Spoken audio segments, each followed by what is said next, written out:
Ibu Marta di usianya yang sudah berapa Bu Marta? 68 ya, dengan kondisi yang saya katakan kurang begitu sehat, tapi dalam nama Yesus sehat ya Bu Marta ya.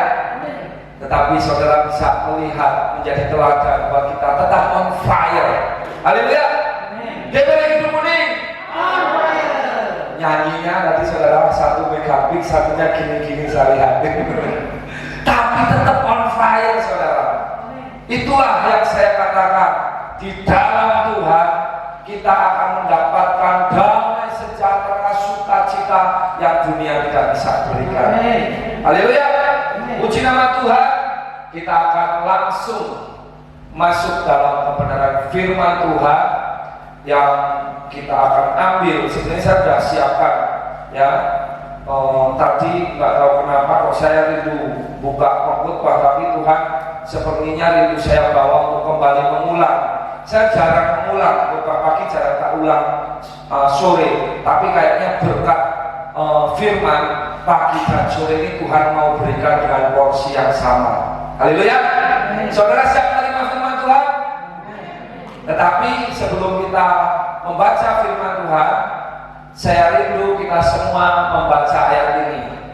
Sebelum saya sampaikan firman, saya sudah komitmen kita akan membaca ayat ini dulu. Kalau gereja lain, saya nggak tahu gereja apa, mereka ada janji apa imannya, yang apa ucapan itu apa yang janjian itu, saya ini apa namanya? Deklarasi iman atau apalah saya nanti iman rasuli apa gitu. Kalau saya itu membaca ini agar apa? Agar saat saudara nanti mendengarkan firman Tuhan tidak berprasangka. Agar saat saudara mendengarkan firman Tuhan dari mimbar yang kudus ini benar-benar saudara menerimanya dengan keyakinan iman bahwa itu untuk saya. Dan kalau saudara aminkan, maka terjadi sesuai dengan imanmu. Haleluya. Mari kita bangkit berdiri. Saudara bisa siapkan ayat tema khotbah kita pagi hari malam hari ini, tetapi ini nggak usah, ini baca bersama-sama iman rasuli. Maaf, kalau kita bukan iman rasuli, tetapi sebagai bekal pengingat kita, siapapun yang berdiri di mimbar yang kudus ini, selama yang disampaikan firman Tuhan, saudara tidak boleh berpikir kemana-mana, karena itu cara tipu daya si jahat untuk membuat kita nggak menerima firman itu bertumbuh dan hidup dalam kehidupan kita, sehingga kita nggak pulang bawa apa-apa. Roma 8 ayatnya, Roma yang kelima ayat 17 sampai 19. Saudara bisa buka dulu. Itu nanti masuk tema khotbah kita. Roma pasal yang kelima ayatnya yang ke-17 sampai dengan ayat yang ke-19.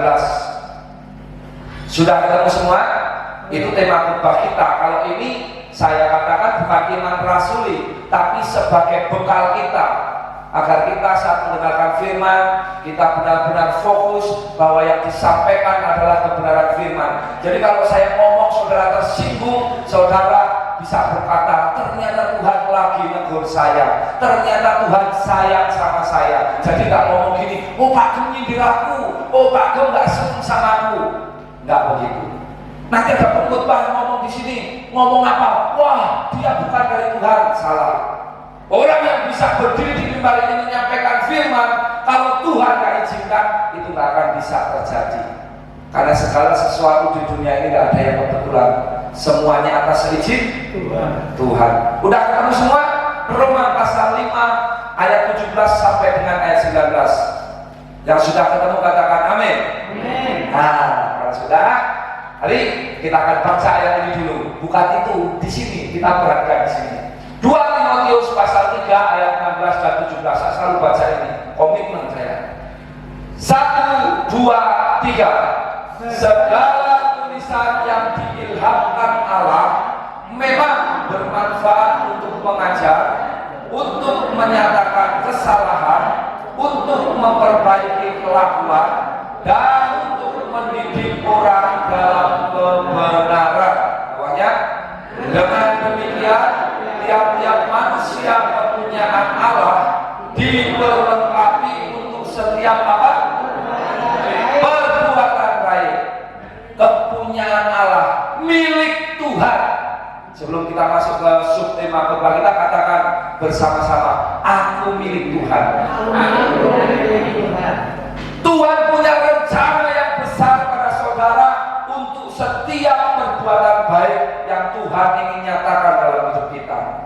Nah saudara, jadi saat nanti siapapun yang berdiri di mimbar kudus ini, jangan pernah berprasangka, jangan pernah saudara berpikir, wah itu nyerang saya, wah itu orang benar khotbahnya. Selama firman yang disampaikan, katakan amin, maka terjadi sesuai dengan iman saudara. Haleluya.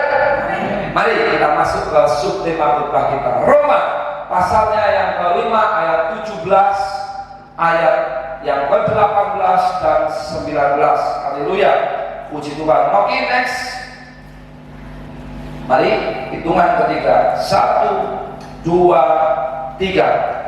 Sebab jika oleh dosa satu orang maut telah berkuasa oleh satu orang itu, maka bagaimana lagi mereka yang telah menerima kelimpahan kasih karunia dan anugerah kebenaran akan hidup dan berkuasa oleh karena satu orang itu, yaitu Yesus Kristus. 18. Sebab itu sama seperti oleh satu pelanggaran semua orang beroleh penghukuman, demikian pula oleh satu perbuatan kebenaran semua orang beroleh pembenaran untuk hidup. Jadi sama seperti oleh ketidaktaatan satu orang, semua orang telah menjadi orang berdosa, demikian pula oleh ketaatan satu orang, semua orang menjadi orang. Haleluya. Silakan duduk, puji Tuhan. Saudara, firman yang akan saya sampaikan pada sore hari ini tidak lari jauh, karena saya masih dalam materi gelap dan terang. Hidup menjadi milik Tuhan, hidup dalam terangnya Tuhan, hidup dalam pimpinan Tuhan, dan so pasti diberkati Tuhan. Dan di sini ada hidup dalam kegelapan, hidup dalam kuasa dosa, hidup dalam keinginan daging, dan sudah pasti kita tidak akan diberkati Tuhan. Jadi di sini tipe orang percaya, saya nggak ngomong orang yang di luar Tuhan, ini saya ngomong orang yang di dalam Tuhan, yang sudah percaya Yesus. Jadi kalau orang percaya, orang Kristen yang hidup mengambil keputusan menjadi milik Tuhan, konsisten melakukan kebenaran setiap hari, maka kita menjadi milik Tuhan. Tetapi kalau kita masih main-main dengan dosa, nanti kita lihat asal usul dosa. Asal usul kenapa kita jadi milik Tuhan, ternyata semua adalah kasih karunia. Nah, orang itu adanya di sini yang masih main-main dengan dosa. Dan saya berdoa di dalam nama Yesus, jemaat Tuhan yang hadir malam hari ini semuanya berada dalam kasih karunia Tuhan. Haleluya. Haleluya. Next lagi. Perhatikan, kalau nggak kelihatan maju ke depan.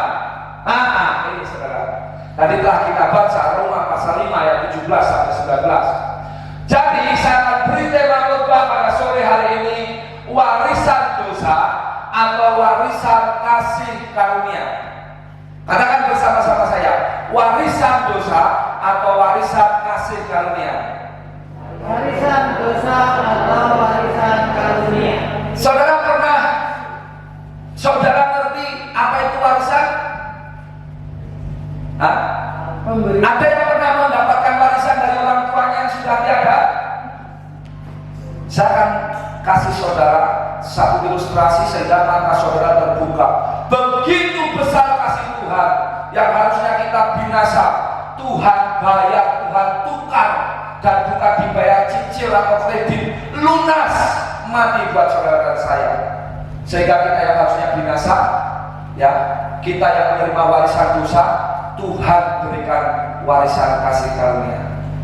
Nah, kembali saya tanya saudara, ada di sini yang pernah mendapatkan warisan dari orang tuanya? Haleluya. Ada. Nanti ya, saya dulu pernah mau mendapat warisan, ya, keluarga saya, bapak saya mau jual rumah, dan pada waktu itu heboh butuh tanda tangan saya. Karena kalau saya nggak tanda tangan nggak bisa dijual. Tetapi karena saya sudah dibuang, ya, karena saya sudah tidak bagian dari mereka, ya, mereka sampai menteror Ibu Gembala. Tapi puji Tuhan, haleluya, Ibu Gembala dari Manado. Tapi kalau berbicara masalah tentang uang bisa diuji. Ibu Gembala cuma bilang ini sama saya, Pak, biarlah berkat itu buat mereka, kita hidup dari kasih karunia Tuhan. Jadi saya tetap tanda tangan karena Ibu Gembala diteror, tapi saya nggak ngambil sepeser pun hasil dari jual rumah itu. Tetapi Tuhan gantikan berlipat kali ganda, karena saya hidup menjadi milik Tuhan. Dan kalau kita menjadi milik Tuhan, kita tidak akan dipermalukan. Haleluya. Nah, saudara, warisan ada dua. Ini dunia, ini contoh dunia, biar saudara terbuka dan punya bayangan. Pada saat orang tua kita meninggal atau kita mendengar cerita orang memberikan warisan yang banyak, aset mungkin mobil, rumah, harta yang banyak, orang senang atau sedih? Senang. Dapat warisan nggak senang? Senang. Ya, durian nomplok, durian jatuh. Tapi ada warisan yang membuat kita susah, yang membuat kita itu kadang berteriak, kok bisa begini sih? Tahu nggak apa? Karena warisan itu bisa menjadi rebutan. Enggak. Yang kedua adalah warisan utang. Pernah dengar nggak saudara? Pernah dengar nggak saudara? Ada tadi pagi saya tanya, jemaat angkat tangan, iya Pak, saya kenapa? Ditinggalin warisan utang, jadi suruh bayarin utangnya papa mamanya yang meninggal. Mungkin begitu saya ngerti. Itu stres, marah, benci, tapi nggak sama apa. Mungkin tertulis hitam di atas putih dan di bawah notaris atau di bawah hukum yang sah secara hukum NKRI. Itu nggak enak saudara. Itu warisan utang. Makanya bapak ibu berdoa, ya, anak-anak termasuk saya selalu berikan kepada anak-anak saya bukan fokusnya ke warisan harta, tapi warisan takut akan Tuhan. Amin. Itu yang saya selalu tekankan ke Ibu Gembala. Nah, kembali ke sini. Apakah warisan dosa itu? Tadi kita telah baca Roma 5 ayat yang ke-18. Apakah warisan kasih karunia itu? Next, oke, secara cepat. Saudara perhatikan di sini. Ternyata ada asal usulnya, ada sebab akibat. Kenapa kita Tuhan beri pilihan mau hidup dalam warisan dosa atau hidup dalam warisan kasih karunia? Kalau kita hidup dalam warisan dosa, udah pasti kita dikuasai oleh dosa dan kita berada dalam gelap. Tetapi kalau kita hidup dalam warisan kasih karunia, kita pasti berada dalam terangnya Tuhan. Nah, kita bahas yang pertama, warisan dosa. Saudara pasti tahu, ya, firman Tuhan di dalam Kejadian pasal 3 awal mulanya. Dan tadi kita baca di Roma pasal 5 ayat 17 sampai 19.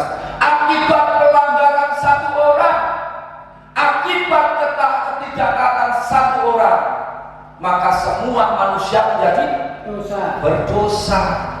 Adam nggak dengar-dengaran, ya, istrinya mengambil buah pengetahuan yang baik dan jahat karena dibujuk iblis, dan akhirnya melanggar, tidak taat perintah Tuhan.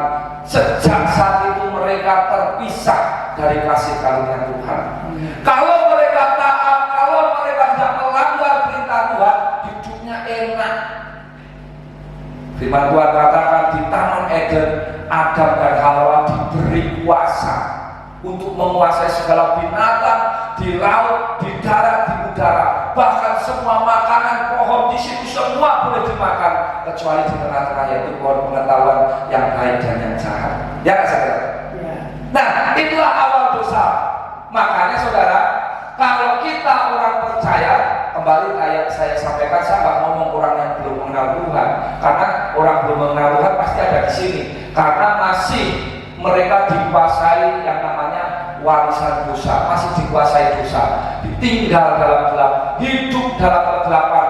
Makanya mereka disebut manusia duniawi. Ini manusia duniawi. Benar saudara? Jadi orang yang belum terima Yesus sebagai Tuhan dan Juru Selamat, mereka disebut manusia duniawi. Mereka mewarisi dosa turunan, yaitu dosa dari Adam. Hidup mereka dikuasai dosa. Di sini dikuasai dosa. Sehingga di kehidupan pertama itu di mana saudara? Di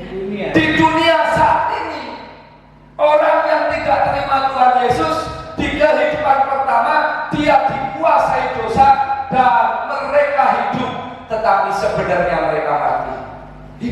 Hidup, bernafas, makan, minum, bisa apa, tapi mati. Mati apa saudara? Mati rohaninya. Tidak bisa melihat kebaikan-kebaikan Tuhan. Hidupnya nggak ada harapan, hidupnya nggak ada kepastian, hidupnya nggak ada kekuatan.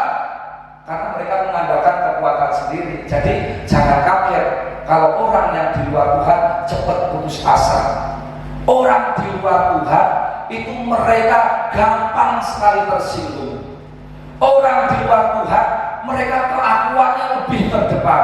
Dan cilaka 12-nya, ternyata warisan dosa ini bukan hanya menguasai orang yang belum percaya, tetapi juga bisa menguasai orang yang sudah terima Tuhan sebagai Tuhan dan Juru Selamat, dibaptis, dipenuhkan Roh Kudus, tetapi masih main-main dengan dosa.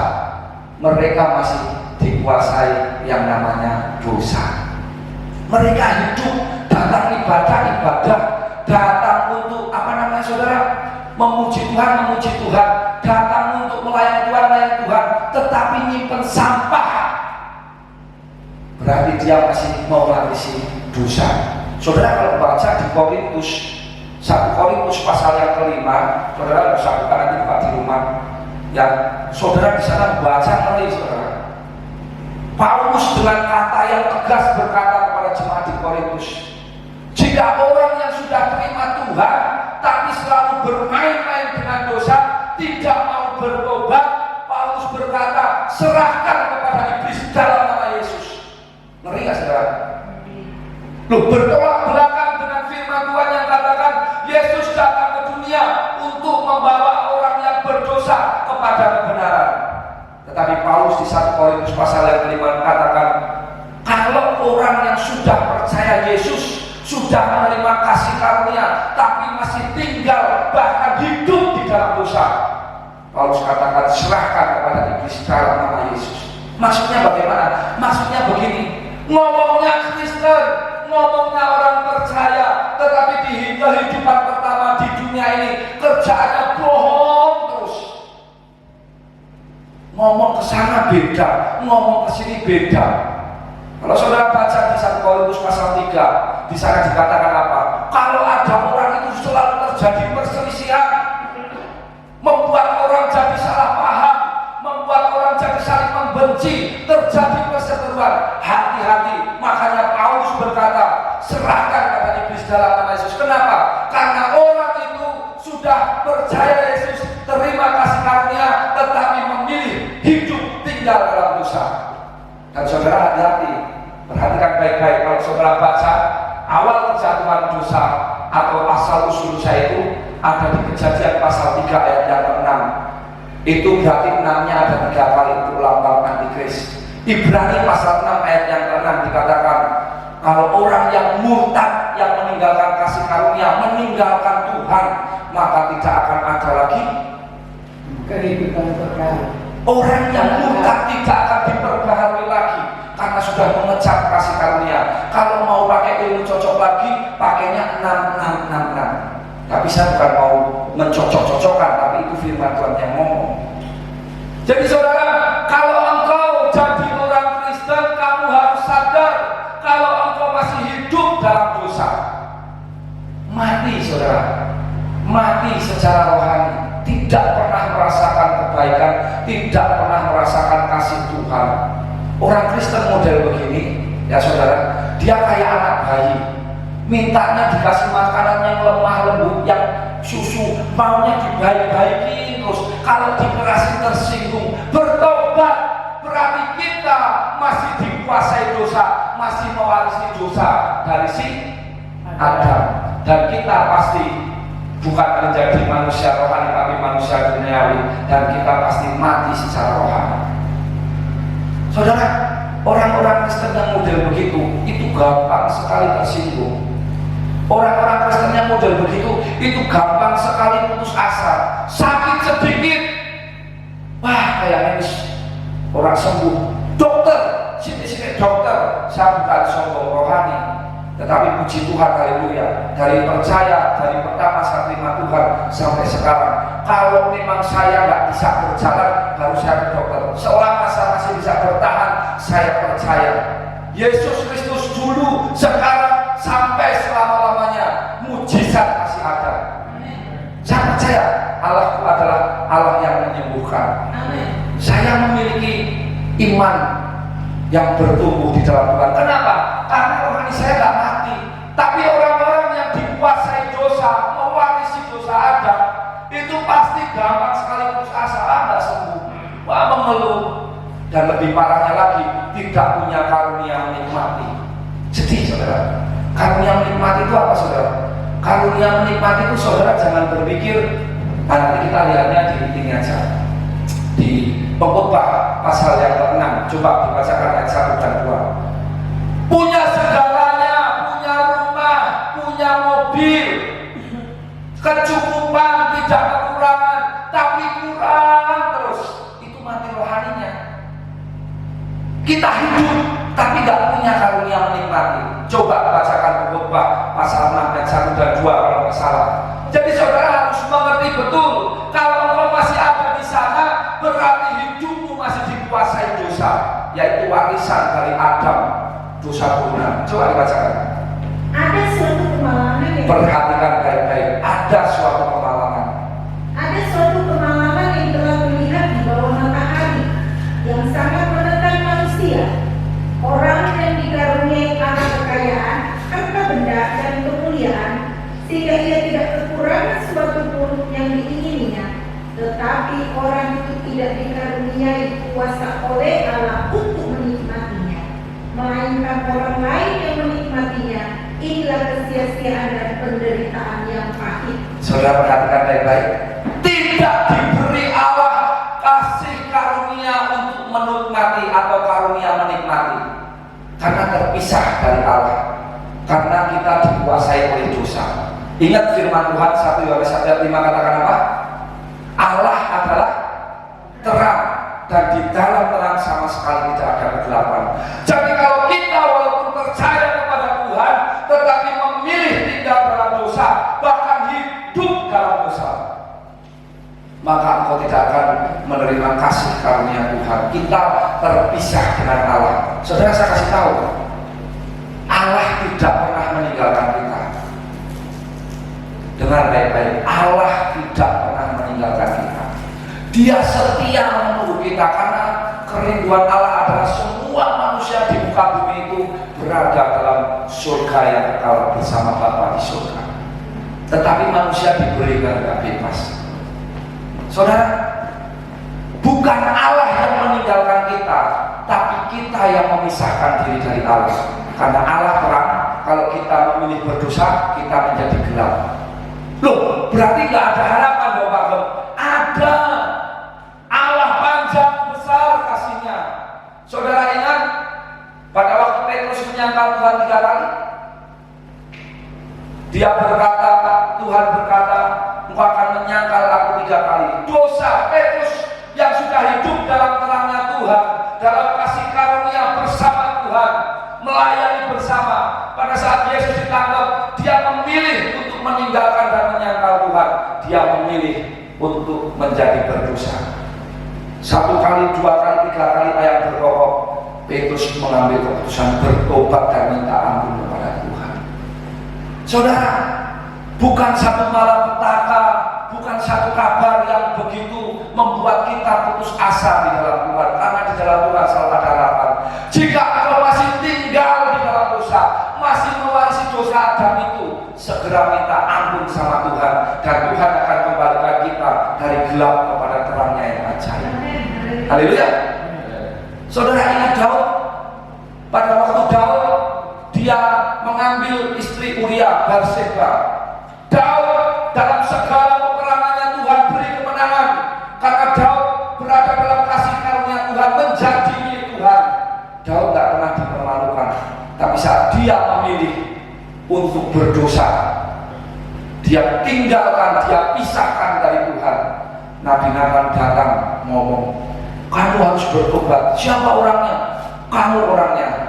Daud langsung bertobat, minta ampun. Kembali Tuhan pindahkan Daud dari kegelapan kepada terangnya yang ajaib. Saudara lihat, Tuhan adalah Allah yang panjang sabar. Tuhan adalah Allah yang penuh kasih. Selama kita masih hidup, masih ada kesempatan. Saudara, saya katakan, selama kita masih hidup, masih ada kesempatan untuk kita hidup dalam terangnya Tuhan, dalam kasih karunia-Nya Tuhan. Tadi ayat 18 dan 19 ada. Tetapi kalau saudara lebih memilih untuk hidup dalam dosa, maka saya pastikan saudara hidup tetapi secara rohani mati. Mari saudara, jika engkau masih suka bermain-main dengan dosa, ya, engkau gak akan diberkati oleh Tuhan.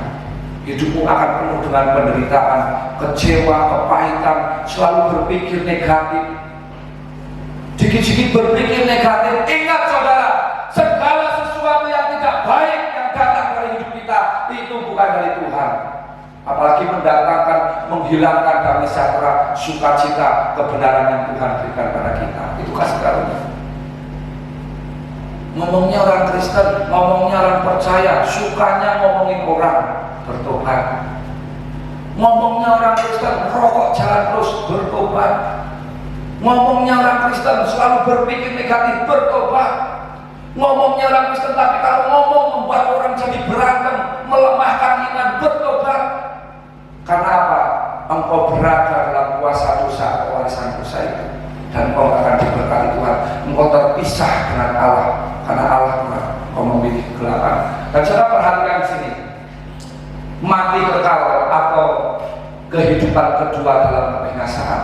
Orang kalau memilih tinggal dalam kegelapan, hidup dalam dosa, tetap memelihara warisan dosa dari Adam dan Hawa, udah hidup di dunia itu hidupnya sengsara, nggak ada damai sejahtera, nggak ada sukacita, putus asa, marah, benci, dendam, kecewa, merasa paling benar, nggak ada enaknya. Kita mati pun adanya di sini dalam kebinasaan kekal. Kehidupan kedua bukan bersama Allah, tapi kebinasaan kekal. Ngeri saudara.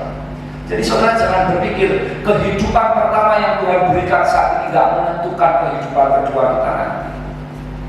Jika kau hidup memilih tinggal dalam gelap, jangan pernah berharap saat kau nanti meninggalkan dunia, tutup mata di bumi, buka mata di surga. Tidak akan terjadi. Engkau hidup dalam kegelapan, engkau mati juga pasti akan berada dalam kegelapan, dalam api yang menyala-nyala dan tidak pernah terpadamkan. Sadar bahwa Tuhan melalui karya yang agung, mati di kayu salib 2000 tahun yang lalu, darahnya tercurah. Dia menukar kita yang harusnya binasa memperoleh kehidupan yang kekal. Yohanes pasal 3 ayat 16. Next, lagi. Nah, di sini warisan kasih karunia. Tadi kita baca ayatnya yang ke-19 Roma pasal 5. Saudara, saya bacakan buat saudara. Dengarkan baik-baik.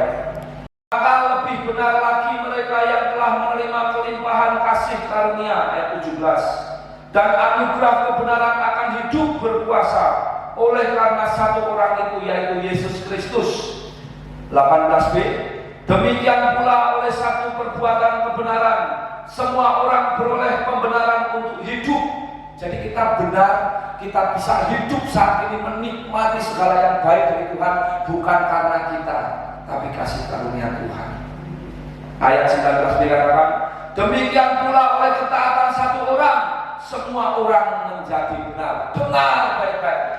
Filipi katakan, Yesus taat sampai mati untuk saudara dan saya, sehingga saudara dibenarkan, sehingga saudara ditebus lunas. Karena kata ibu bisa tadi pagi, nggak kredit, nggak nyicil, kita dibayar lunas. Dan hari ini kita akan melakukan perjamuan kudus, mengingat kembali, dan ini adalah lambang tubuh dan darah Tuhan. Saudara harus mengingat, begitu karya agung besar di akhirmu semua manusia di muka bumi ini diselamatkan. Masalahnya saat kita terima Yesus sebagai Tuhan dan Juru Selamat, kita sudah dipindah dari gelap kepada terangnya yang ajaib. Kita masih menjalani kehidupan mengiring Tuhan sepanjang hidup kita sampai mengakhiri hidup kita. Makanya firman Tuhan katakan, Paulus, kerjakanlah keselamatanmu dengan takut dan gentar. Paulus mengingatkan, jangan main-main dengan dosa, tetapi hidup selalu dalam terangnya Tuhan. Nah saudara, untungnya apa sih? Tadi saudara sudah lihat, kalau hidup dalam kegelapan ada konsekuensinya, ada akibatnya. Di dunia nggak enak, mati pun kita nggak enak, nggak ada jaminan. Karena kalau kita main-main dengan dosa, kita bukan milik Tuhan. Jangan dipikir di gereja nggak ada orang-orang model begitu, banyak. Bukan di sini, di luar sana. Orang Kristen yang hidupnya selalu setiap hari penuh dengan yang namanya ketakutan, khawatir, kekurangan. Padahal firman Tuhan katakan, tidak pernah kulihat orang benar ditinggalkannya, anak cucunya tidak akan meminta-minta. Berarti ada yang masalah, ada yang gak beres dengan orang itu. Setahu saya, orang yang hidup dalam kasih karunia Tuhan, Allah gak mungkin permalukan. Setahu saya, orang yang hidup dalam kasih karunia, karena saat kita terima Yesus, kita mengambil keputusan tinggal dalam pimpinan Tuhan, hidup dalam kebenaran, maka kita pelan tapi pasti Tuhan bawa ke level yang lebih tinggi, namanya menjadi manusia rohani, menjadi miliknya Tuhan, hidup dalam terang. Dan ingat satu ayat yang kelima, Allah adalah terang. Kita sinkron, kita nyambung dengan Tuhan. Jadi kalau saudara hidup sungguh-sungguh dalam Tuhan, nggak ada kamusnya firman Tuhan yang ngomong kita itu kekurangan. Bukan saya mengajarkan teologi kemakmuran, tetapi memang firman Tuhan ngomong begitu. Saudara ingat Yohanes 11:10 katakan, kalau kita dikuasai dosa, firman-Nya berkata seperti ini, iblis mencuri, membunuh, membinasakan, mematikan iman kita, mematikan rasa percaya kita kepada Tuhan. Dicuri sama iblis, walaupun kita akan terima Yesus. Makanya jangan heran kalau lihat orang Kristen masih takut mati, takut corona, berarti dia dikuasai oleh dosa. Wajar Pak, itu namanya manusia. Saya katakan, kalau kita milik Tuhan, kita tidak perlu takut. Kita mau pertahankan hidup ini sampai kapan? Ya, gak ada yang abadi, semua sementara. Kita mau pertahankan kekayaan kita untuk apa? Mati kan di bawah. Kita kekurangan, bukan Tuhan yang salah, jangan kita yang salah. Tetapi saudara perhatikan Yohanes 10 ayat 10b, tetapi Yesus datang untuk membawa apa saudara? Hidup dan kelimpahan. Jadi saya mengajak saudara, kalau engkau hari ini memutuskan hidup dalam kasih karunia, hidup dalam terangnya Tuhan, gak main-main lagi dengan dosa, engkau akan diberi hidup di bumi ini dan hidup saat kita meninggalkan bumi ini. Jadi hidup bukan yang biasa-biasa. Loh, firman Tuhan katakan loh saudara, carilah kerajaan Allah manusia kira-kira, maka semuanya akan ditambahkan kepadamu. Saudara, berarti kita mungkin gak sungguh-sungguh cari Tuhan. Saudara, Tuhan itu gak bisa dimanipulasi, Tuhan itu gak bisa dibeli. Saudara mau pakai gaya apapun, berpura-pura kita takut Tuhan, tetapi hidup kita itu penuh menyimpan dosa atau dikuasai dosa atau menyimpan warisan dari Adam itu, kita nggak bisa bohong. Mungkin manusia dibohongin, tapi Tuhan bisa melihat sampai ke dalam hati kita. Perhatikan di sini saudara. Jadi kita akan Tuhan pada level yang lebih tinggi, yaitu menjadi manusia rohani. Hilang gambarnya, jangan diubah-ubah dulu ya. Nah, di sini masih ada. Oh, nah saudara. Jadi saudara, mari saya ajak kita hidup dalam kasih karunia Tuhan. Dan saudara perhatikan di sini, di kehidupan pertama, saudara memiliki hidup. Nah ini yang saya bilang hidup. Orang yang hidup dalam kasih karunia Tuhan, dia hidup dalam pimpinan Roh Kudusnya. Dia hidup kesukaannya membaca firman Tuhan. Dia hidup sukanya menyembah Tuhan. Dia hidup sukanya berdoa kepada Tuhan. Dan Tuhan memiliki rencana yang besar dalam hidup kita. Untuk apa? Untuk mempermuliakan namanya. Saudara melakukan apapun diberkati oleh Tuhan. Karena kembali tadi, Allah tidak akan mempermalukan setiap orang yang menjadi miliknya. Haleluya saudara. Nah saudara, mari next topik secara cepat saja. Nah saudara lihat di sini, warisan apakah yang aku hidupi saat ini? Apakah warisan dosa? Kita masih dikuasai dosa, ibadah-ibadah, gereja-gereja, pelayanan-pelayanan, tapi kita masih nyimpen sampah. Saudara, kita harus bertobat. Tapi kalau saudara hidup dalam kasih karunia, saudara nggak perlu takut kekurangan. Saudara ingat kisah pada waktu murid-murid Tuhan cuma ada 5 roti dan 2 ikan. Haleluya. 5 roti dan 2 ikan. Kalau kita hidup dalam kasih karunia Tuhan, kita angkat, kita minta berkat Tuhan, Tuhan turun tangan. Sisa berapa bakul? 12 bakul. Itu berbicara walaupun kita saat ini nggak kaya, tapi kalau kita hidup dalam kasih karunia, ada sukacita di sana, ada damai sejahtera di sana, ada kebenaran di sana. Kita merespon di segala sesuatu, selalu kita berpikir bahwa Tuhan itu baik. Kita nggak akan pernah bersujud. Kita itu kalau misalnya hidup dalam kasih karunia, saudara, dikasih 5 yang bersyukur, dikasih 10.000 bersyukur, dikasih 100.000 bersyukur, dikasih 1 juta bersyukur, apalagi dikasih banyak duit, itu bersyukur. Karena tujuan kita bukan di berkat jasmani atau berkat dunia, tapi tujuan kita sebenarnya adalah keselamatan yang kekal. Kalau kita diberkati Tuhan, itu tujuan kita bukan itu bonus, saudara, bonus. Matius 6 ayat 33 katakan apa? Carilah dahulu kerajaan Allah dan kebenarannya, agar itu adalah satu bekal kita. Kalau kita meninggalkan dunia ini, kita mendapat tempat di surga. Karena kita selalu terkoneksi, terhubung dengan Allah. Nah selebihnya baru ditambahkan sama Tuhan. Carilah dahulu kebenaran. Carilah dahulu kebenaran apa? Carilah dahulu kerajaan Allah dan kebenarannya, maka semuanya akan ditambahkan kepadamu. Kalau saudara benar-benar hidup, saudara hidup untuk Tuhan, saudara saya mau kasih tahu, saudara itu akan mendapatkan kasih karunia, namanya karunia menikmati. Itu bukan berbicara berkat jasmani, saudara, itu bonus. Tapi berkat yang paling luar biasa adalah kerajaan Allah. Amin. Roma 14 ayat 17. Ada damai sejahtera, ada sukacita, ada kebenaran. Itu nggak bisa dibeli. Saudara, engkau nggak punya, sedang dalam kekurangan tetap bisa mengucap syukur. Saya percaya Tuhan izinkan, tetapi saya yakin masalah yang sekarang saya hadapi, Tuhan akan berikan jalan keluar. Saya sakit sekarang, tapi karena ada kerajaan Allah, tetap sukacita, tetap ada damai sejahtera, memiliki iman, pengharapan, hidup dalam kasih karunia. Sekarang saya sakit, saya percaya kalau Tuhan mau sembuhkan, saya pasti sembuh.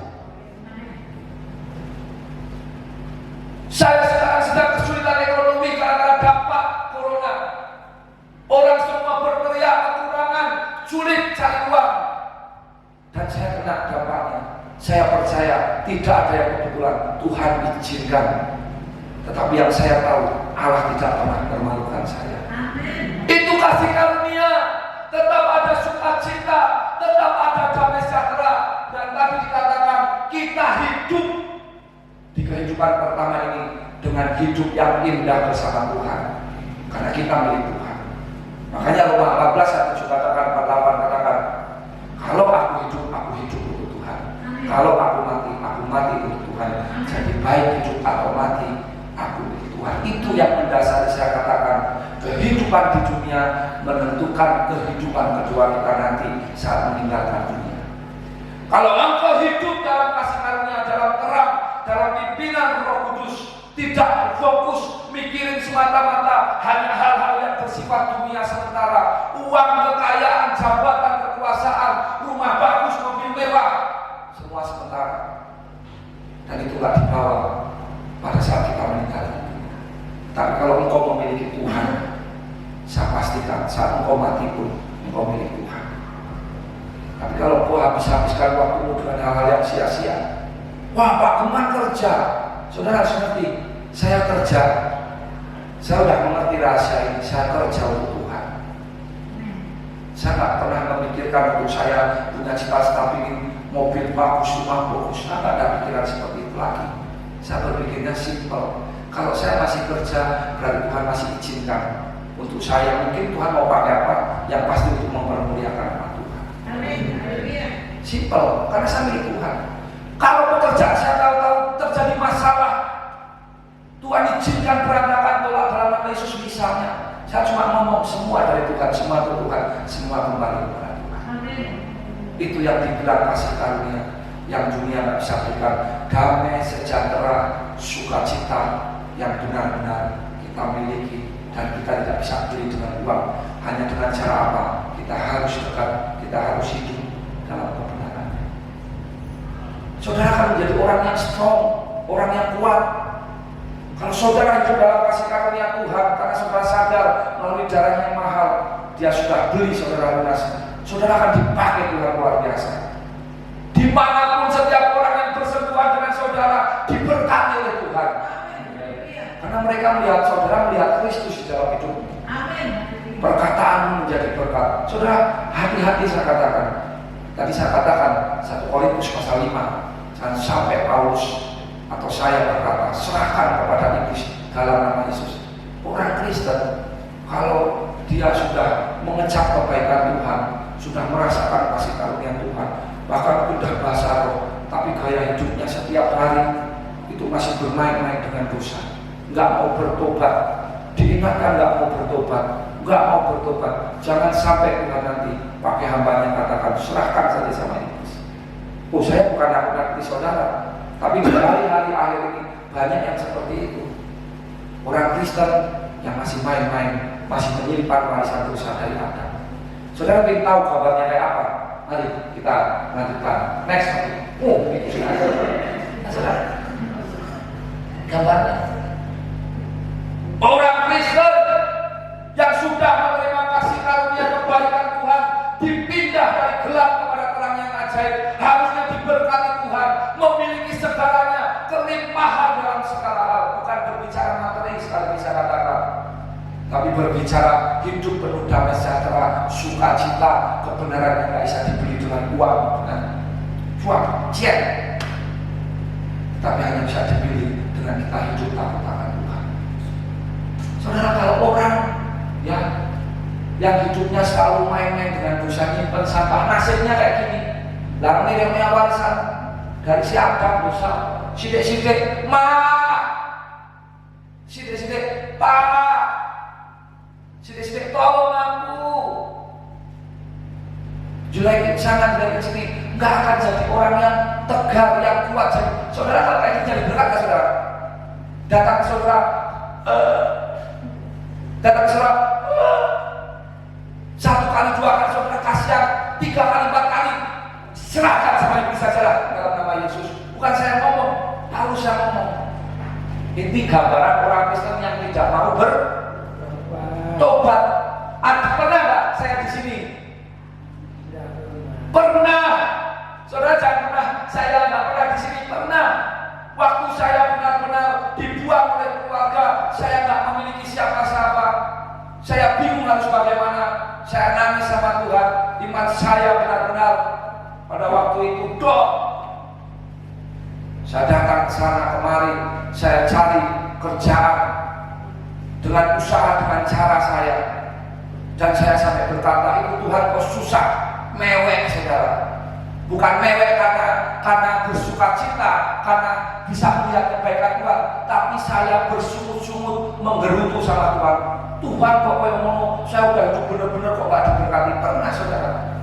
Tapi kembali saya ambil, saya contoh Petrus, saya contoh Daud, saya bertobat, saya minta ampun pada Tuhan, dan Tuhan kembali bahwa saya masuk dalam kasih karunia, hidup yang diberkati Tuhan. Amin. Saudara, tidak ada kata terlambat selama kita masih hidup. Tuhan masih beri kesempatan untuk kau memilih mau hidup, mewarisi warisan dosa dari Adam, atau mewarisi kasih karunia melalui kematian Tuhan di kayu salib 2000 tahun yang lalu, membawa hidup dan kelimpahan. Saudara yang menentukan. Jadi kalau saudara menjadi orang Kristen yang gampang putus asa nih, gambarnya kayak gini. Saudara menjadi orang Kristen yang sukanya berbohong, gambarnya kayak gini. Saudara menjadi orang Kristen yang menyimpan dosa, benci, dendam, gambarnya kayak gini. Jangan tersinggung, tadi kita udah baca 2 Timotius. Haleluya. Nah, apa yang akan terjadi kalau kita hidup dalam kasih karunia Tuhan? Memutuskan hari ini Tuhan, aku bertobat dari segala dosa karena aku mau menerima tubuh dan darah Tuhan. Aku mau menerima berkat Tuhan. Aku mau hidup bagi sekarang maupun hidup di yang akan datang. Kabarnya kayak apa? Ini saudara lihat gambarnya kayak gini. Next topik. Oh, saudara, enak saudara ikut Tuhan. Orang yang hidup dengan warisan kasih karunia selalu menyadari bahwa aku milik Tuhan. Aku sudah dibeli dengan darah yang mahal. Dosaku sudah dibayar lunas di kayu salib oleh Tuhan. Aku harus selalu belajar hidup benar, hidup dalam pimpinan Tuhan. Maka saudara akan selalu seperti ini, ngademin masalah mengguyur tok. Pernah begini saudara? Pernah ketemu orang yang sabarnya minta ampun? Orang yang menghadapi masalah lagi susah, lagi kesulitan, lagi kena musibah, apapun yang gak baik datang sama hidupnya cuma begini.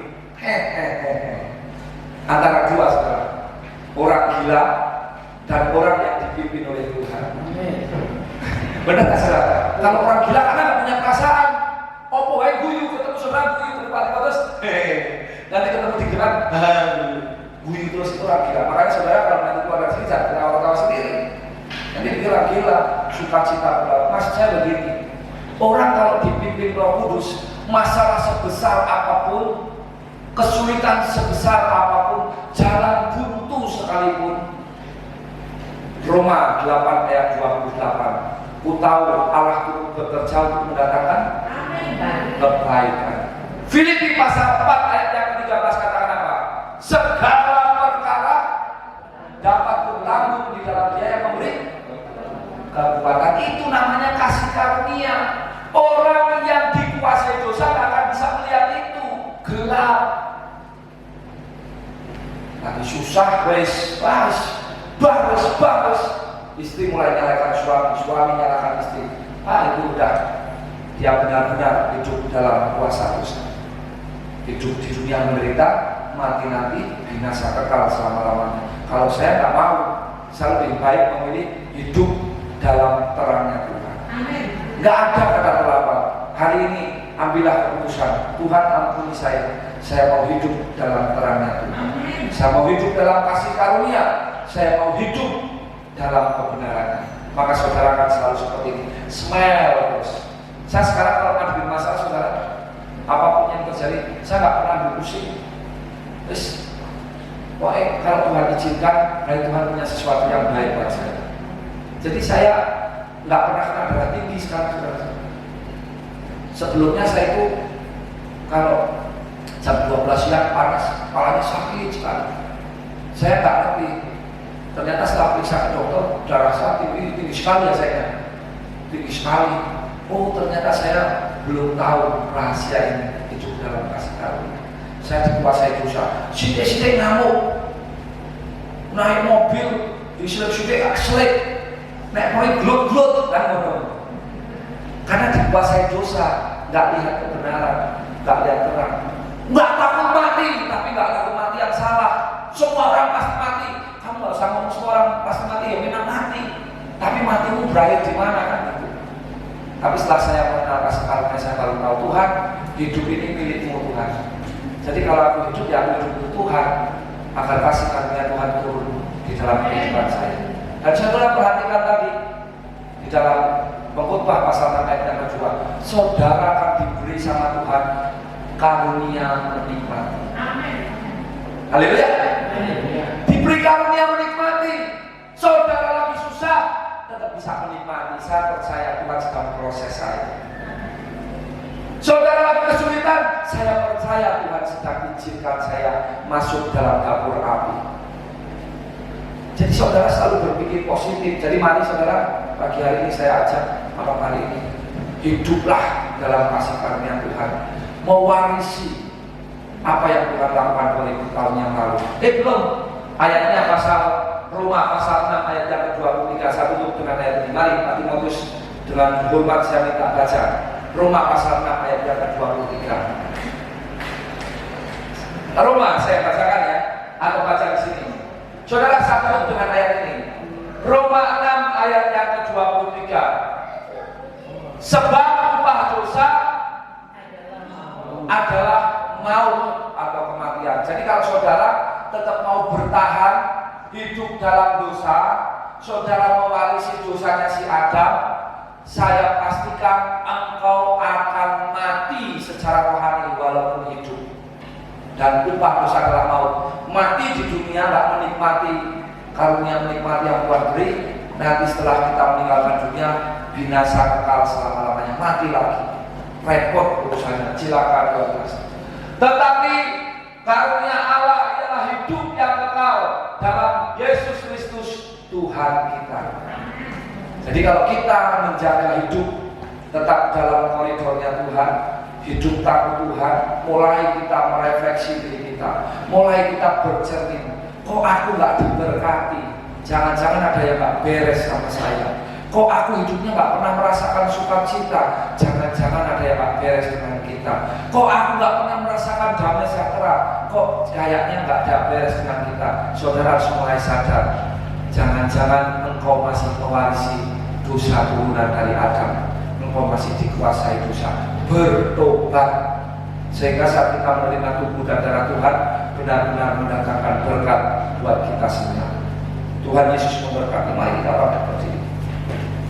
Haleluya. Saudara, saya rindu kita angkat pujian, ku telah